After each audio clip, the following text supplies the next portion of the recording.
Hello दोस्तों, आप सुन रहे हैं अलौकिक कहानियाँ। गांव धनकपुर चारों ओर घने जंगलों से घिरा हुआ था।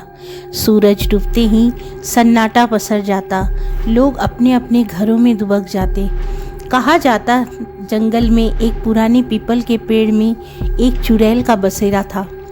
वह सफ़ेद साड़ी में लिपटी, लंबे बिखरे बालों वाली और उल्टे पैर वाली औरत थी, जो हर रात को किसी न किसी को अपना शिकार ज़रूर बनाती।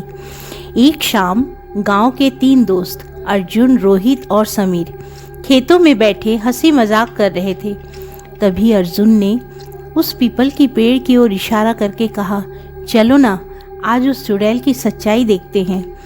रोहित ने हंसते हुए कहा, अरे भाई, ये सब बड़ों की बनाई हुई कहानियाँ हैं। समीर थोड़ा डर गया। उसने कहा, मुझे लगता है ना, हमें वापस चलना चाहिए। लेकिन अर्जुन नहीं माना और तय किया कि वे उस पेड़ के पास जाकर सच्चाई का पता जरूर लगाएंगे। रात का अंधेरा गहरा रहा था। तीनों धीरे धीरे उस पीपल के पेड़ के पास पहुंचे। हवा में एक अजीब सी सिरन थी, पत्ते सरसराते हुए जैसे किसी खतरे का इशारा कर रहे थे। अचानक उन्हें किसी औरत की रोने की आवाज़ सुनाई दी। कौन है वहाँ? अर्जुन ने कांपती आवाज़ में पूछा। आवाज़ धीरे धीरे तेज हो गई। तभी सफ़ेद साड़ी में एक परछाई दिखाई दी। उसके लंबे बिखरे बाल और उल्टे पैर देखकर तीनों के होश उड़ गए। भागो, समीर चिल्लाया और तीनों दौड़ पड़े। लेकिन अर्जुन का पैर किसी चीज़ में फंस गया और वो गिर पड़ा। अर्जुन ने देखा, चुड़ैल बिल्कुल उसके सामने खड़ी थी। उसकी लाल आंखें, खून से सने दांत देखकर वह चीख उठा, मुझे बचाओ, मुझे बचाओ। अर्जुन की आवाज़ गूंज उठी, लेकिन डर के मारे रोहित और समीर उसे छोड़कर गांव की ओर भाग गए। गांव पहुंचते ही उन्होंने सबको बताया। गांव के बुजुर्गों ने कहा, हमने पहले ही मना किया था कि उस पेड़ के पास मत जाओ।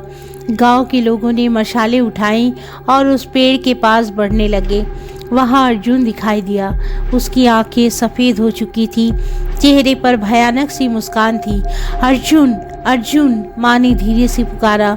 तभी अर्जुन जोर जोर से हंसने लगा, एक भयानक हंसी। गांव का पुजारी मंत्र पढ़ने लगा।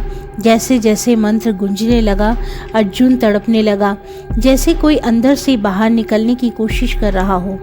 चुड़ैल भी चीखने लगी। तभी अचानक पेड़ पर आग लग गई और जोर जोर से चीखों के साथ चुड़ैल जलने लगी। अर्जुन जमीन पर बेहोश होकर गिर पड़ा। अर्जुन को गांव वापस लाया गया। कुछ दिन गुजरने के बाद वो धीरे धीरे ठीक होने लगा। गांव वालों ने पूरे पीपल के पेड़ को आग लगा दी, लेकिन आज भी उस रात के सन्नाटे में किसी औरत के रोने हंसने की अजीब अजीब सी आवाज़ें आती है। चुड़ैल की दहशत आज भी जिंदा है। यह अलौकिक कहानी दोस्तों आपको कैसी लगी? प्लीज़ कमेंट करके मुझे ज़रूर बताएं। लाइक करें, शेयर करें, सब्सक्राइब करके मेरे साथ बने रहें। ऐसे ही एक अलौकिक कहानी लेकर फिर मैं आपसे मिलूँगी। तब तक नमस्ते।